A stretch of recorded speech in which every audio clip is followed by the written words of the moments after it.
If I was broke today, I would not start a business.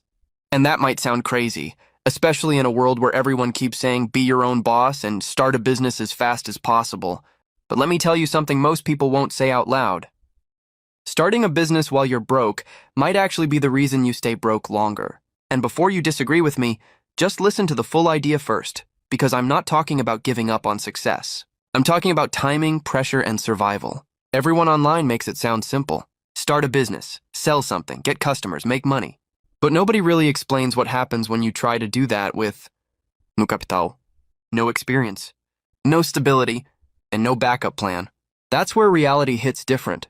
Because in real life, business is not motivation, it's pressure. And if you don't understand this early, you might waste months or even years trying to force something that was never ready to work. By the end of this video, you'll understand exactly what I would do instead if I had to start from zero today. And it's not what most people expect. Why start a business advice is half-truth. Let's be honest. The start a business advice isn't wrong. It's just incomplete. Because yes, business can change your life. But what people don't tell you is that business has a hidden requirement. Stability. Most people hear, start now, don't wait, just begin. But they don't hear, can you survive 3 to 6 months without results? Can you handle uncertainty without quitting? Do you have money to keep going when nothing is working? And that's where the problem starts. Because if you're broke, you're not starting from a neutral position. You're starting from pressure. And pressure changes how you think.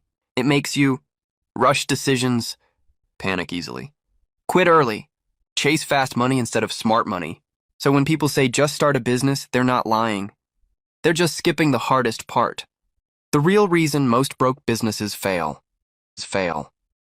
Let me break something down clearly. Most businesses don't fail because of competition. They fail because of emotional breakdown under financial pressure. Here's how it usually goes. Someone gets an idea. Clothing, food, small importation, online business. They're excited at first. They invest small money. Then reality hits. No fast sales, no quick growth, no immediate results. And suddenly, maybe this is not working. Maybe I chose the wrong idea. Maybe business is not for me. But the truth is not that the idea was bad. The truth is they weren't prepared for delay. Because business rewards consistency over time. But broke people need results now. And that conflict kills motivation, not failure. Pressure. What happens when you start too early? Let's talk about something nobody likes admitting. Starting a business too early can actually make you worse financially. Why? Because you start spending money you can't afford to lose, learning through expensive mistakes, running experiments without experience, and expecting fast returns in a slow system. So what happens? You don't just lose money, you lose confidence. And once confidence drops, everything becomes harder. Even simple decisions feel heavy. That's why some people start businesses and end up more stressed, more broke, more confused. Not because business is bad, but because timing was wrong. So if I was starting from zero again, I would stop thinking like this. What business should I start? And start thinking like this. What can I build that gives me income first? Because income changes everything. Even small income. Because once money starts coming in, even if it's little, your mindset stabilizes. You stop rushing decisions. You stop panic thinking. You start building with clarity. And clarity is something broke people rarely have, not because they are incapable, but because survival takes. So the first goal is not business. The first goal is breathing space. What I would do instead. If I was broke today, I would focus on one thing. I would focus on building something that already has demand. Not theory, not hype, something practical. There are 3 things I would focus on. 1, skills that generate income, because the fastest way to escape pressure is to get paid directly for solving problems. Examples: editing videos, designing graphics, writing content, managing social media. You don't need a shop. You don't need inventory. You don't need big capital.